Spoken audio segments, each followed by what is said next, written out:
तो आज हम लोग दोस्तों पढ़ने वाले हैं ओम के नियम के बारे में। ये इलेक्ट्रिक चैप्टर का चौथा लेक्चर है।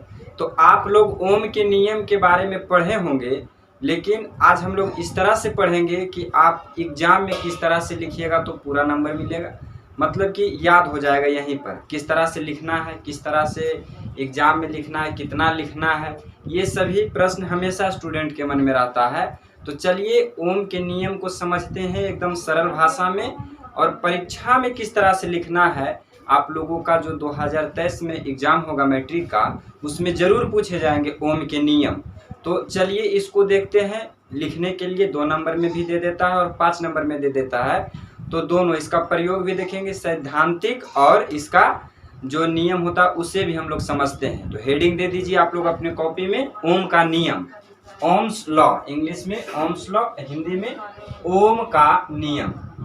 ओम का नियम। ओम साहब एक जर्मन वैज्ञानिक थे फिजिक्स का। ओम का नियम इस तरह से इंग्लिश में OHM apostrophe s ohm's law, LAW law, ohm का नियम। तो ये जर्मनी के भौतिकी वैज्ञानिक थे, इनके बारे में थोड़ा जानते हैं। इन्होंने धारा और विभवांतर के बीच एक संबंध स्थापित किया। ओम साहब ने विभवांतर को V से दर्शाया जाता है और धारा को I से दर्शाया जाता है। तो विभवांतर और धारा के बीच एक संबंध स्थापित किया ओम के नियम, ओम साहब ने। और इन्हें कहा कि जो विभवांतर और धारा है एक दूसरे का समानुपाती होता है, यानी कि V directly proportional to I, विभवांतर धारा के समानुपाती होता है, यानी कि V directly proportional to I। इसका कहने का मतलब ये हो गया कि जब V का मान बढ़ेगा, V मतलब विभवांतर, तो I यानी कि विद्युत धारा के मान भी बढ़ेगा। जब विभवांतर बढ़ेगा तो विद्युत धारा बढ़ेगा, यानी जब V बढ़ेगा तो I भी बढ़ेगा, और जब I घटेगा तो V भी घटेगा। मतलब एक दूसरे के समानुपाती है। तो ये इसी के बीच में संबंध ओम साहब ने दिया था, ओम के नियम। तो इस तरह से तो हम लोग नहीं लिख देंगे कि इसमें इसके बीच में ये बढ़ेगा ये घटेगा। इसे किताब में जिस तरह से लिखा रहता है ओम के नियम, उसको थोड़ा लिखिएगा। इसका डेफिनेशन क्या हो जाएगा, जो डेफिनेशन होता है इसका नियम जो है उसको हम लोग लिखते हैं नियत ताप पर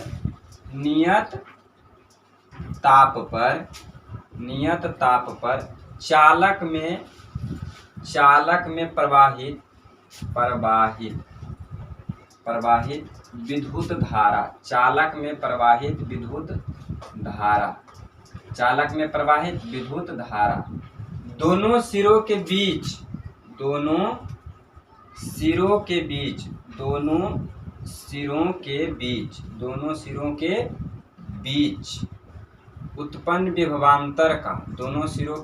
उत्पन्न विभवांतर का समानुपाती होता है। इसका नियम हो गया कि नियत ताप पर चालक में प्रवाहित विद्युत धारा दोनों सिरों के बीच उत्पन्न विभवांतर का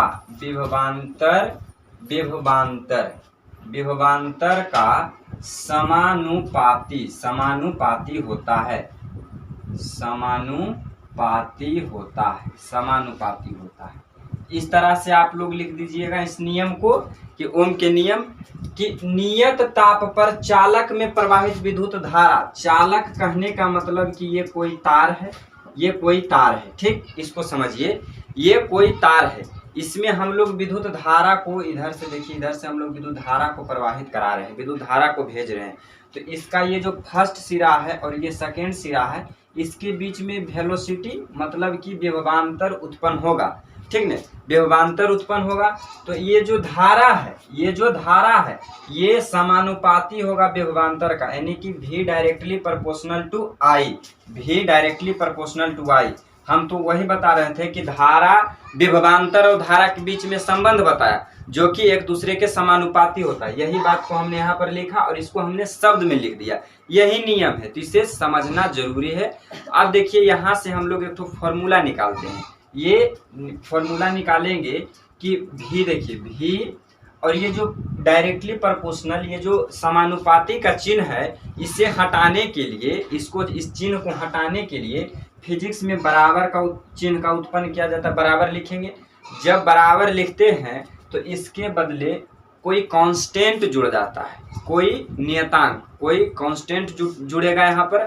तो भी इसके जगह पर, प्रोपोर्शनल की जगह पर हम लोग आर कांस्टेंट जुड़ दिए, और आई तो रहेगा ही, आई है।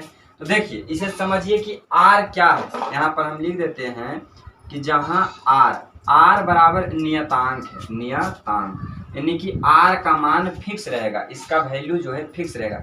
नियतांक ये प्रतिरोध का काम करता है। आर किस चीज का काम करेगा? प्रतिरोध का काम करेगा। अब प्रतिरोध क्या चीज है, इसको हम लोग नेक्स्ट लेक्चर में समझेंगे। तो आप लोग हमारे इस चैनल पर बने रहिए और सभी वीडियो को देखिए, प्लेलिस्ट को देखिए। हमने ये चौथा लेक्चर शायद है, मतलब विद्युत धारा चैप्टर का, उसमें ओम का नियम बहुत ही इंपॉर्टेंट है। तो प्रतिरोध के बारे में नेक्स्ट वीडियो में पढ़ेंगे। आर नियतांक है, कांस्टेंट राशि है। ये समानुपाती चिन्ह हटाने के लिए बराबर का प्रयोग करेंगे, और जब बराबर का प्रयोग करेंगे तो ये कोई कांस्टेंट लेकर आएगा। तो यहाँ हो गया V बराबर आर आई।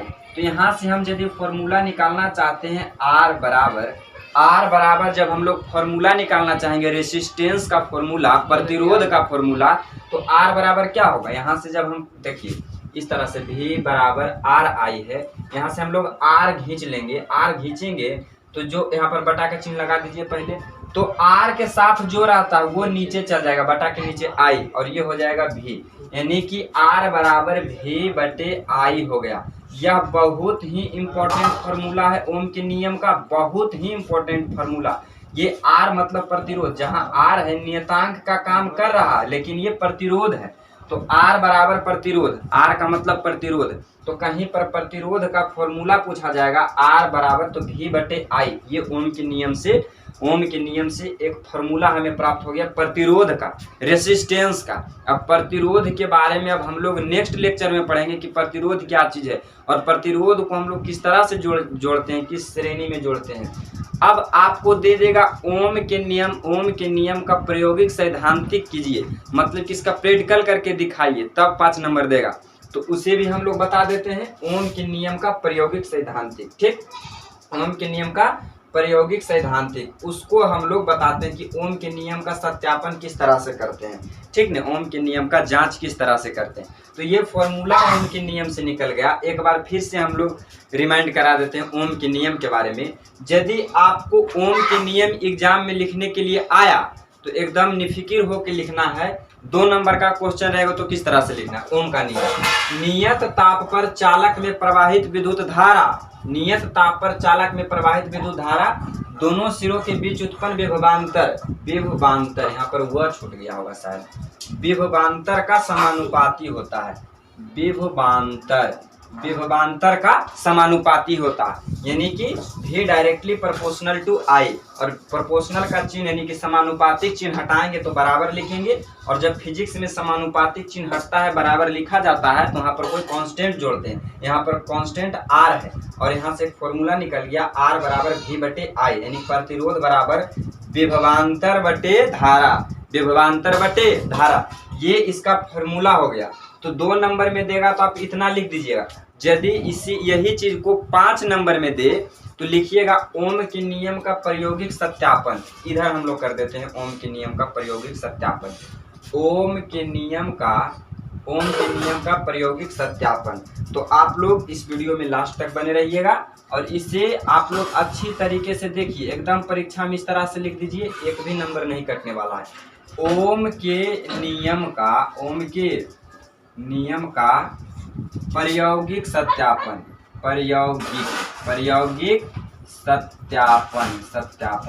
ठीक। देखिए अब ओम के नियम को सत्यापन हम लोग किस तरह से करेंगे, तो देखिए सबसे पहले यहाँ पर कोई हम लोग सेल बनाते हैं, बैटरी लगा दिए। ये चिन्ह जो आप देख रहे हैं, एक तो छोटा एक तो बड़ा, ये सेल का चिन्ह है, बैटरी का चिन्ह है। इसका प्रैक्टिकल करके दिखाना है, डायग्राम बना के। तो देखिए, और यहाँ से एक वायर लेंगे, ये देखिए यहाँ पर एक तो बिंदु देके छोटी कोष्ठ में दिया गया।